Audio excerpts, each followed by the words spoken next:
Shalom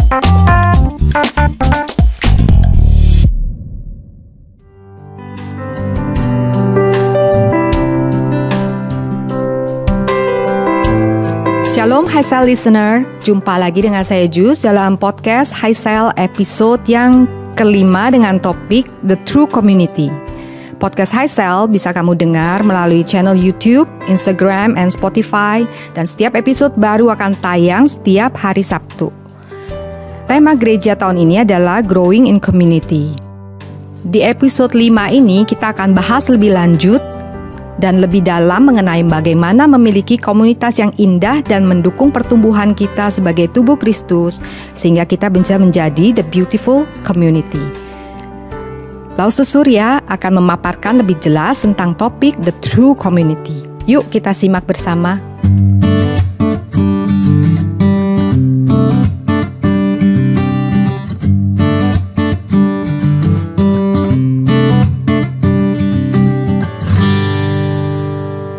Baik, salam sejahtera Bapak Ibu Saudara sekalian. Pada bagian ini kita sama-sama akan membicarakan tentang membangun komunitas orang percaya. Nah, dalam membangun komunitas kita bukan hanya eksis secara pasif. Nah, maksudnya kita ada, hadir, melihat dan mendengar segala sesuatu yang terjadi, namun kita memilih bersikap pasif. Kita ada dan hadir dalam komunitas, tapi keberadaan dan kehadiran kita tidak penting. Kita melihat dan mendengar sesuatu terjadi dalam komunitas, tetapi kita memilih diam dan tidak menghiraukan, cuek aja. Jadi seolah-olah saya tidak melihat dan mendengar sesuatu hal yang telah terjadi. Nah, tidak demikian Bapak Ibu Saudara sekalian. Kita seharusnya secara aktif turut mengalami, terlibat secara langsung, saling berpartisipasi dan berbagi hidup satu dengan yang lain. Bapak Ibu Saudara sekalian, gambaran ini sama seperti kata koinonia yang ada dalam Perjanjian Baru, di mana kata ini digunakan untuk menggambarkan satu perkumpulan orang percaya yang menekankan ada kontribusi, ada partisipasi dari setiap anggota komunitas untuk saling berbagi sesuatu kepada orang lain. Jadi ada partnership, ada sharing, dan ada mutual support. Nah, Bapak Ibu Saudara sekalian, apa itu sesungguhnya komunitas yang sejati? Komunitas yang sejati digambarkan kita temukan sebetulnya secara konsisten itu ada di sepanjang Alkitab. Nah, Bapak Ibu Saudara sekalian, saya akan coba menjelaskan gambaran kehidupan komunitas yang sejati dari berbagai sudut pandang. Yang pertama dari sudut pandang kata Ibrani dan Yunani, di mana yang menggambarkan kehidupan komunitas yang sejati, dan kemudian saya akan melihat dari sudut pandang sisi konteks kehidupan komunitas orang percaya. Konteks mereka pada waktu itu dan kita terapkan dalam kehidupan kita masa kini. Nah, dari segi penggunaan bahasa Ibrani, komunitas orang percaya umat Allah yang sejati itu disebutkan dalam dua kata sebetulnya. Kata yang pertama adalah kata eda, dan kemudian kata yang kedua adalah kata kahal. Nah, Bapak Ibu Saudara sekalian, kedua kata ini sesungguhnya lebih bersinonim dan sulit ditemui perbedaannya. Nah, namun kita bisa membedakannya Bapak Ibu. Nah, secara umum sebetulnya kata eda lebih mengacu pada Israel yang berkumpul bersama untuk satu tujuan khusus. Nah, jadi Tuhan mengumpulkan Israel untuk satu tujuan khusus. Nah, apa bedanya dengan kata kahal? Nah, kata kahal digunakan untuk mengungkapkan seluruh Israel yang dikumpulkan oleh Tuhan sebagai umatnya secara khusus. Jadi Tuhan mengumpulkan Israel secara khusus dari antara bangsa-bangsa. Nah, ini lebih bersinonim daripada lebih berbeda. Nah, jadi Bapak Ibu Saudara sekalian, kalau kita lihat dari analisa kata-kata ini di dalam Perjanjian Lama dan Perjanjian Baru tentang komunitas yang sejati, komunitas orang percaya, kita dapat menyimpulkan Bapak Ibu Saudara sekalian bahwa komunitas yang sejati itu yang dimaksudkan dalam Alkitab adalah satu perkumpulan orang-orang yang dipilih Allah untuk secara khusus, punya tujuan khusus. perkumpulan dan pertemuan ini diinisiasi oleh Allah sendiri dan dikumpulkan untuk satu tujuan khusus. Nah, kalau kita lihat Bapak Ibu Saudara sekalian, di dalam perkumpulan orang-orang percaya, gereja masa kini, apakah kita masih menemukan tujuan khusus kita di dalam perkumpulan ini? Nah, Bapak Ibu Saudara sekalian, mungkin ada sebagian orang datang ke gereja sudah lupa tujuan khusus. Mereka lahir dalam keluarga Kristen, berjalan sedemikian rupa dari waktu ke waktu, terbiasa datang ke gereja dan kelupaan, sudah kehilangan tujuan khusus ini. Apa tujuan khusus kita berkumpul di dalam perkumpulan orang-orang percaya di gereja? Pertama, kita berkumpul secara khusus untuk menyembah Tuhan. Yang kedua, kita berkumpul secara khusus untuk bertumbuh bersama di dalam keserupaan dengan Yesus. Nah, ini Bapak Ibu Saudara sekalian, poin kedua ini. Tidak banyak di antara kita yang sungguh-sungguh dengan sengaja mencari tujuan khusus ini. Kita datang ke gereja dan kita pulang hanya untuk ibadah saja. Kita tidak bersekutu bersama, tidak bertumbuh bersama. Nah, Bapak Ibu Saudara sekalian, gereja kita punya gerakan pemuritan yaitu Christ-Cell. Nah, Bapak Ibu Saudara sekalian, engkau dan saya diundang untuk bersama-sama bertumbuh di dalam satu tujuan khusus, yaitu menjadi serupa dengan Kristus. Baik, saya akan lanjutkan Bapak Ibu Saudara sekalian. Saya akan lanjutkan untuk sisi kedua, yaitu bagaimana kita melihat komunitas orang percaya, komunitas yang sejati itu dari perspektif komunitas yang konteks kehidupan komunitas pada waktu itu. Nah, sekali lagi pada waktu itu komunitas orang percaya Israel itu dikumpulkan bersatu bersama sebagai satu komunitas yang teosentris dan sakral. Komunitas yang teosentris ini maksudnya mereka dipanggil secara khusus oleh kemurahan Tuhan untuk menjadi satu umat Tuhan dan terlibat dalam misi Tuhan di dunia ini. Kita bisa lihat itu mulai Tuhan memanggil Abraham. Ada satu panggilan khusus bahwa Abraham akan menjadi bapa bagi segala bangsa. Ada tujuan, ada misi Tuhan di tengah-tengah dunia ini. Sejak dari awal Bapak Ibu Saudara sekalian. Nah, jadi gereja sebagai komunitas yang sejati harus dipahami secara teologis dalam konteks doktrin pemilihan. Nah, identitas inti gereja adalah satu pengakuan bahwa umat ini adalah umat yang dipilih Allah melalui Yesus Kristus dan oleh karya Roh Kudus. Oleh karena itu Bapak Ibu Saudara sekalian, komunitas yang sejati, gereja, tidak dapat mendefinisikan dirinya sendiri. Identitas gereja diberikan oleh keberadaan dan aktivitas Tuhan.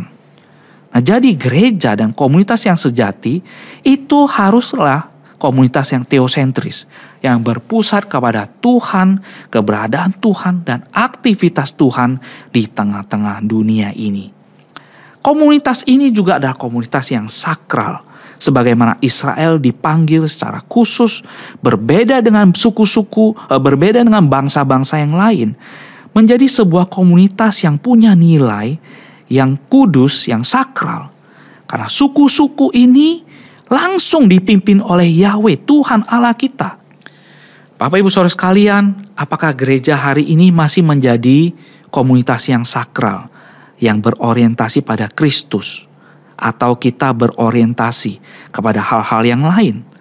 Apakah pengajaran-pengajaran di rumah Tuhan, di gereja, kumpulan orang percaya mendengarkan pengajaran-pengajaran yang lebih strukturnya, pengajarannya, apakah lebih seperti pengajaran orang-orang sekuler, atau kita masih berfokus kepada firman Tuhan, masih berfokus kepada Yesus dan kehidupannya, teladan hidupnya, masih kita pegang dalam kehidupan sehari-hari.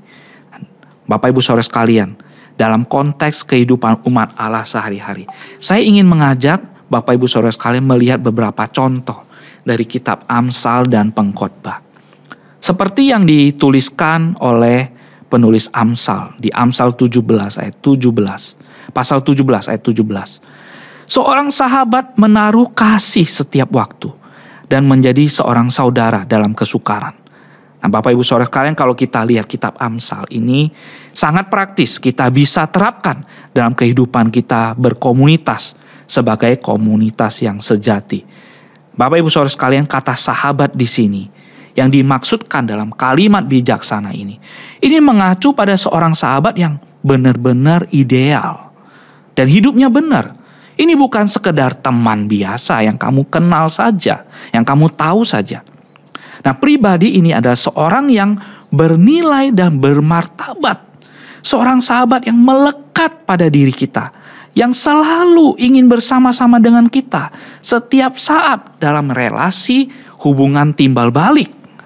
Bahkan pada saat kita merasa kesedihan dan penderitaan yang sangat amat sangat, ya. Nah, Bapak Ibu Saudara sekalian, kita tahu ya, kalau ada yang berkata bahwa waktu kamu senang banyak orang yang dekat dengan kamu. Pada waktu kamu dalam kesedihan dan pada waktu kamu ada dalam penderitaan, siapa yang dekat pada kamu? Dialah sahabatmu yang sejati. Nah, Bapak Ibu Saudara sekalian, dalam firman Tuhan Amsal 17 ayat 17, kita diperlihatkan seorang sahabat itu adalah sahabat yang bisa turut merasakan kesedihan dan penderitaan yang amat sangat. Dia memberi dirinya kepada kita. Nah, ada karakter kasih yang diekspresikan lewat tindakan yang nyata, yang tepat sesuai dengan kebutuhan, yang tidak mementingkan diri sendiri dan tidak palsu. Nah, relasi inilah, bahkan relasi yang disejajarkan dengan saudara kandung kita. Inilah sahabat. Nah, apakah Bapak Ibu Saudara sekalian, engkau menemukan sahabat-sahabat seperti ini di dalam komunitas yang sejati di tengah-tengah gereja? Nah, Bapak Ibu Saudara sekalian, dalam beberapa kali percakapan saya dengan jemaat, percakapan secara pribadi, saya suka bertanya tentang hal ini, Bapak Ibu Saudara sekalian. Saudaraku, apakah engkau punya sahabat di gereja? Orang yang bisa kamu ajak bicara apa adanya, orang yang selalu bersedia hadir buat kamu pada waktu kamu senang dan waktu kamu susah. Saya menemukan banyak di antara kita, Bapak Ibu Saudara sekalian, yang saya tanya tentang hal ini. Kita tidak menemukan sahabat di tengah-tengah komunitas yang sejati ini. Bapak Ibu Saudara sekalian, saya mendorong engkau dan saya di dalam komunitas Christ Cell, engkau dan saya perlu menjadi sahabat sejati buat orang-orang yang kita kenal. Tidak banyak mungkin sahabat sejati, 1 atau 2. Tetapi kita perlu membuka diri kita menjadi sahabat yang sejati buat saudara kita. Atau engkau perlu membuka diri menjadi sahabat sejati buat saya. Kita sama-sama butuh sahabat yang sejati seperti ini. Dan dalam kitab Pengkhotbah, Bapak Ibu Saudara sekalian, penulis berkata demikian. Penulis kitab maksud saya. Berdua lebih baik daripada seorang diri, karena mereka menerima upah yang baik dalam jerih payah mereka. Karena kalau mereka jatuh, yang seorang mengangkat temannya. Tetapi, orang yang jatuh, yang tidak mempunyai orang lain untuk mengangkatnya. Juga kalau orang tidur berdua, mereka menjadi panas. Tetapi bagaimana seorang saja dapat menjadi panas? Dan bila mana seorang dapat dikalahkan? 2 orang akan dapat bertahan. Tali 3 lembar tidak mudah diputuskan. Kita bisa lihat ini di Pengkhotbah pasal 4 ayat 9-12. Nah, dalam teks yang kita baca, kita menemukan ada beberapa keuntungan hidup dalam komunitas, di mana ada dukungan, ada kehangatan, ada kekuatan.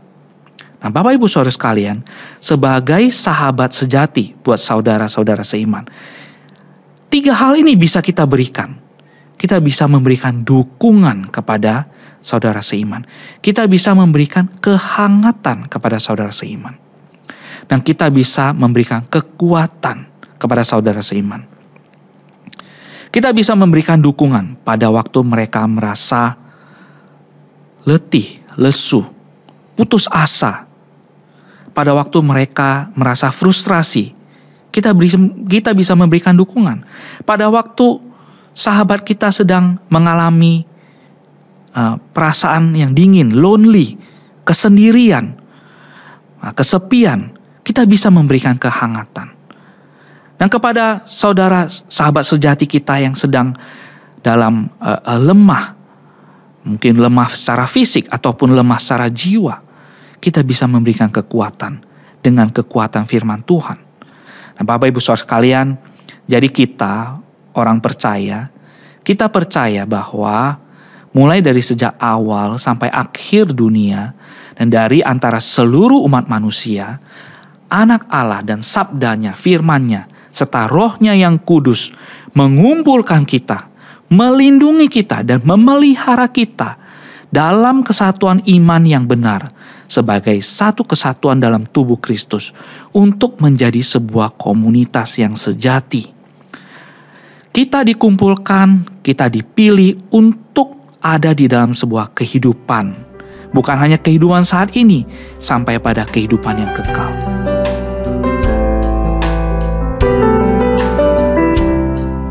Terima kasih Lause Surya atas penjelasannya. Bagaimana dengan penjelasan dari Lause Surya tadi? Kalau ada hal-hal yang belum jelas atau ada pertanyaan, please feel free ajukan pertanyaan ke bit.ly/HiSalQuestion. Linknya ada di description masing-masing channel, baik itu IG, Spotify, dan YouTube. Pertanyaannya akan kita kumpul dulu. Nanti akan dibahas di episode yang ke-8 tayangan podcast HiSales. So, stay tune ya. Podcast HiSales kamu bisa dengar melalui channel YouTube, Instagram, dan Spotify. Episode baru akan tayang setiap hari Sabtu. Thank you for listening. Sampai ketemu di episode HiSales berikutnya.